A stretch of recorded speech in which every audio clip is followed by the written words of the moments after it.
Long ago, in a time when life moved slower and people had the chance to listen to the voice of their own soul, far away from the rush of cities, there lay a small village nestled in the mountains. In this village lived a young man named Jiriyab. Jiriyab was a skilled architect, crafting beautiful structures from stone and wood.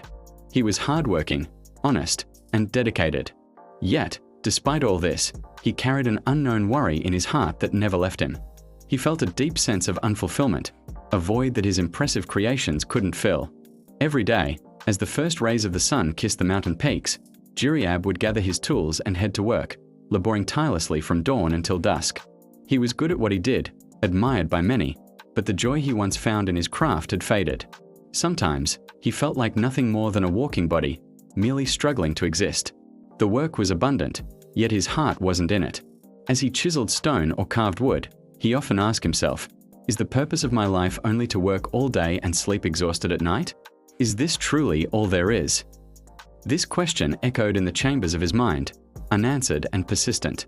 On the path to his work, some distance from the village, stood a humble hut. It was a simple structure, almost blending into the landscape around it. Outside this hut, under the shade of an old, sprawling tree, sat an elderly man known to the villagers as Michael Barber. Michael Barber lived a life of extreme simplicity, a stark contrast to the complex world Jiriyab felt trapped in. Every morning, he would venture into the forest to collect herbs, his movements slow and deliberate. He would then light a small, crackling fire in front of his hut, and with the herbs he gathered, he brewed a warm, fragrant tea. He offered this tea in small, handmade clay cups to any traveler who passed by, his face always adorned with a gentle, serene smile. His presence was a quiet, steady rhythm in the daily life of the village, a mystery that Jiriyab was about to unravel. Jiriyab passed by Michael Barber's hut daily. He marveled that this man had no grandhouse, no servants, yet his face radiated a peace that even the wealthiest villagers lacked. It seemed to Jiriyab that Michael Barber held a secret in his eyes more precious than all the treasures of the world. One evening, as Jiriyab returned from work, clouds wrapped around the mountains and cold winds began to blow. Fatigue weighed heavily on him, and his mind whirled with the question, "What am I truly doing with my life?" As he approached Michael Barber's hut, he saw the old man sitting calmly by the fire, the steam from his tea curling in the air. Michael Barber waved and smiled gently, saying, "Son, you look tired. Come, sit here for a while. This tea made with mountain herbs will ease your fatigue." Seeking solace, Jiriyab silently sat on the mat before him. He noticed Michael Barber working with small pieces of wood and bark, transforming them with care into beautiful objects. Taking a sip of tea, Jiriyab felt as though life itself had returned to him. Unable to remain silent, he asked, "Barber, I see you every day. You have no big house, no servants. You spend your time collecting wood and making small things, offering tea to travelers for free. How is it that you seem so peaceful? What is it that you have which I, or even the wealthiest in my village, do not?" Michael Barber paused, looked into Jiriyab's eyes, and then gazed at the glowing embers of his fire. "Son," he said, "the question you are asking was once mine as well. Long ago, I too thought like you.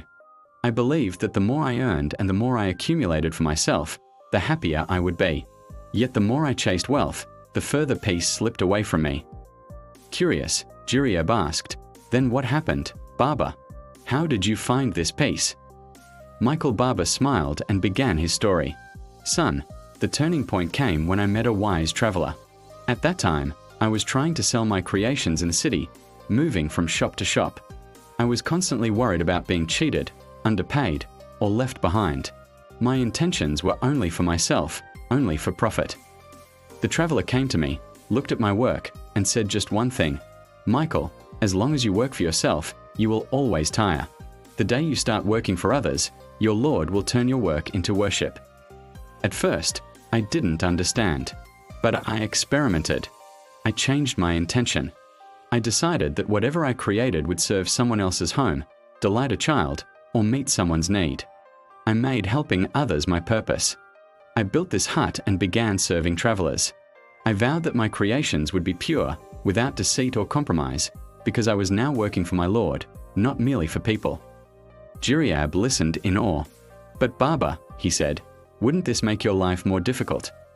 Michael Barber's eyes sparkled. "This is the secret, son.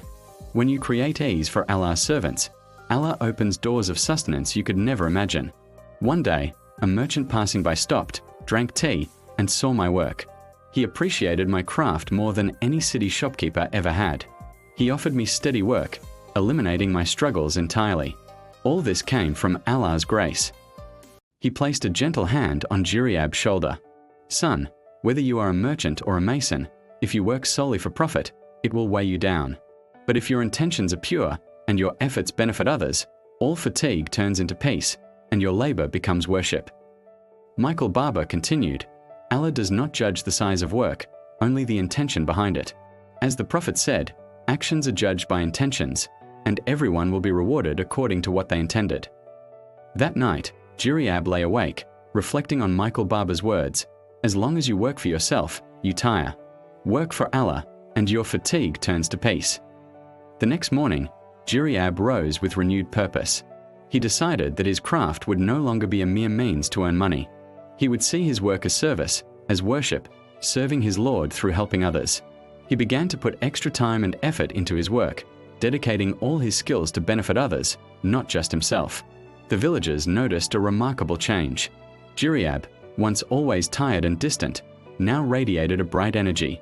He worked more than before, yet seemed lighter, happier.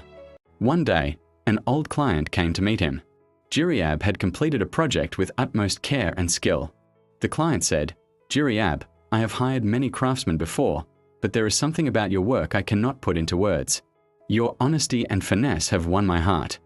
I have decided to entrust all my future projects to you, and I have increased your payment." Tears welled in Jiriyab's eyes. He remembered Michael Barber's words, "Sustenance is not the fruit of effort alone, but Allah's grace." He realized that by creating ease for others, Allah had opened the path for him. From then on, Jiriyab returned to Michael Barber, this time bringing tea and supplies, sitting quietly to learn from him. "Barber, you were right. When I corrected my intention, Allah created ease for me, and I found the peace I had long sought." Michael Barber smiled gently. "Son, this is not a new philosophy. Worship is not limited to prayer and fasting. When your work is honest, your intention pure, and your effort benefits others, that too is worship. When you work only for money, your heart grows tired. But when you work for Allah, your fatigue turns into peace, your effort into reward, and your sustenance comes with honor." This story teaches us 5 important lessons about life. 1. Intention is everything. Work done solely for worldly gain leaves the soul empty, but work for Allah's pleasure brings blessings, purpose, and peace. 2. Sustenance comes from Allah. True provision is His gift, not merely the result of effort. 3. Dishonesty never leads to success. Shortcuts, adulteration, or deceit do not bring genuine achievement. 4. Busyness is not punishment. Allah's occupation with work is shaping you for a greater purpose. Work sincerely is a blessing. 5. Peace lies in purpose, not wealth. Many have riches but no peace. Others have little yet are illuminated by Allah's light. The story of Jiriyab and Michael Barber reminds us that life is not a burden but a trust. By illuminating it with pure intentions, we can turn every effort into worship and every labor into a source of inner peace.